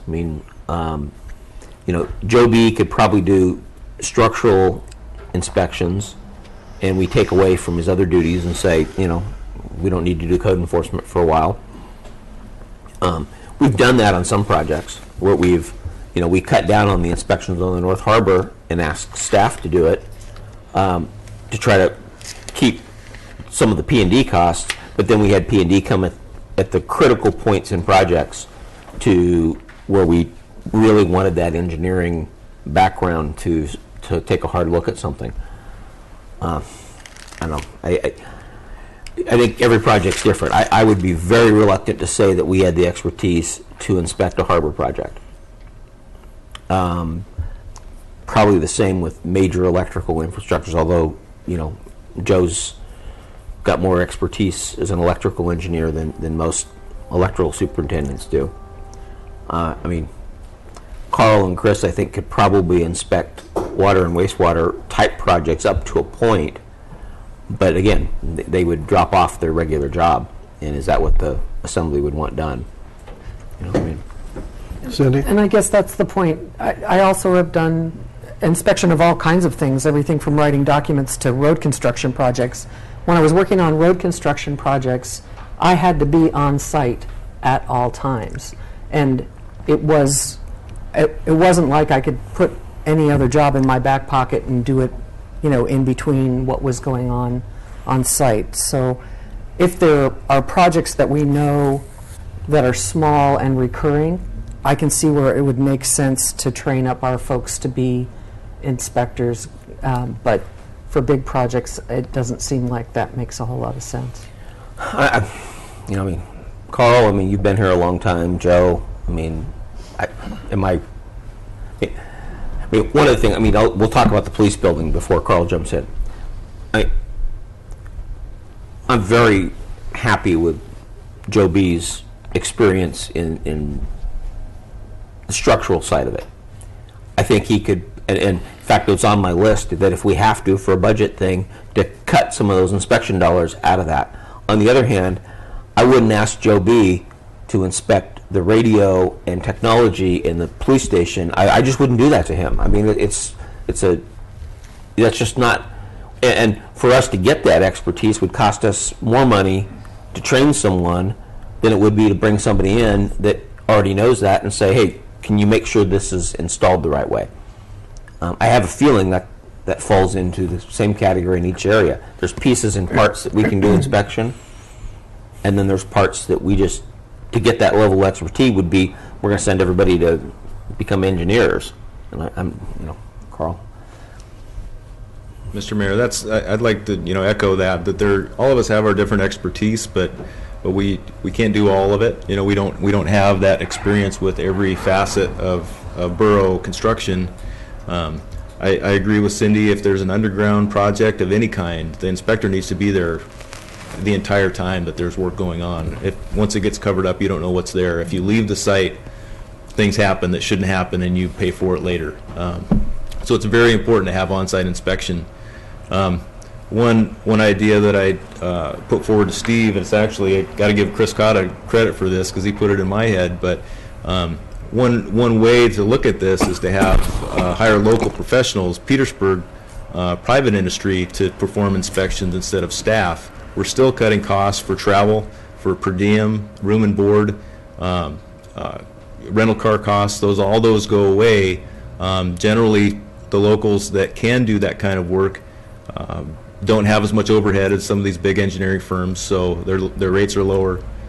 I think that's a better way to go, to try and look at Petersburg private enterprise to inspect our jobs instead of looking in-house at staff. Good thought. So Joe Nelson? Yeah. Yeah, I quickly pulled up a pretty standard statement of work for inspection services. And out of that, well, it's a 12-page document, by the way, typewritten. I pulled out 10 or 11 main areas that you would expect these individuals to do. Number one would be daily and interim inspections. There's a submittal review process. Contractor provides submittals of what he's going to provide. Those have to be reviewed and approved. There's no such thing as a perfect set of plans and specs, unfortunately, so there's always going to be change orders to deal with. The inspector is right there on the site. Oftentimes can resolve change order disputes before they become change orders, and so earns his money. But on the other hand, if that isn't the case, then you have to go through the process of reviewing them, providing estimates, comparing the engineer's estimate to what the contractor is saying, and go through that whole process. The material testing, depending on what you're doing, there's always going to be material testing, whether that's concrete or asphalt, or there could be other things involved. Progress payment review, when the contractor submits his payroll and he wants to get paid, the inspector reviews that and either approves or disapproves. There are weekly progress reports that are done, as well as keeping a daily diary. If you go back and you want to check on something that happened, well, you have a daily diary. Payroll compliance, there's always issues with payroll compliance. And then finally, safety monitoring. There's a kind of have an overall site responsibility for making sure things are happening in a safe way. So those are just the highlights. So it is a fairly intensive if it's done correctly. So at any rate, on some projects, I think I could do it. For instance, the installation of the Scow Bay generator. For the most part, I could have done that, provide the on-site inspection, but there were some areas that I would have been weak in, like the SCADA, for instance. That's really not my area of expertise. Some of the fuel issues that they had, even some of the container issues that came up. I was really glad to have the design engineer as the inspector. That solved a lot of problems. So, my 2 bits worth. We're willing to try anything. I mean,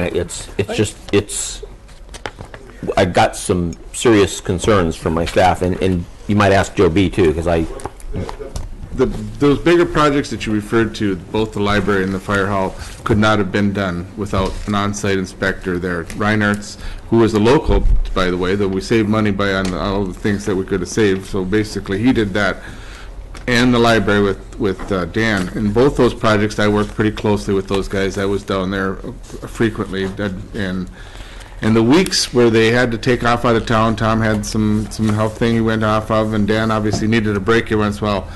If they were gone for like a week or 2 weeks, I took over as on site there, and I'll tell you, that's a handful watching all that's going on, along with trying to keep track of what I'm supposed to be doing, and my daily duties did suffer. I noticed that, and those guys live that spec book when they're working on these things. They eat and sleep this spec book and those plans, and like Joe alluded to, things come up, and they're like the mediator there that can avoid change orders, and that saves us money in the long run all the way. If they can see what's going on and they can work it out with the contractor, come to the owner, which is us, and say, hey, they want to move this here, whatever, you know, and if the engineer or architect agrees to it, they can just go through the paperwork, I don't know what the process is for all that, but for us to take on the minor projects like the manor roof there, we were able to do that in-house. You know, it was a fairly big project, and we had some problems with that too, but we were able to work that out. So small things like that, no problem. We can do that in-house. But anything major, like when this building is being done, if it ever gets done, those major projects we just went through, there's not a chance that we could do that in-house and maintain our duties and have a product come out like I think we ended up with on those 2 projects. I think both those projects, the end product was pretty darn good, and I owe that a lot to having those 2 guys on the ground daily. And yeah, that's all I got. Okay, so any more discussion on the contract inspectors? Don't see any hands coming up, so I'd entertain a motion to adjourn. So moved. Second. All those in favor say aye. Aye.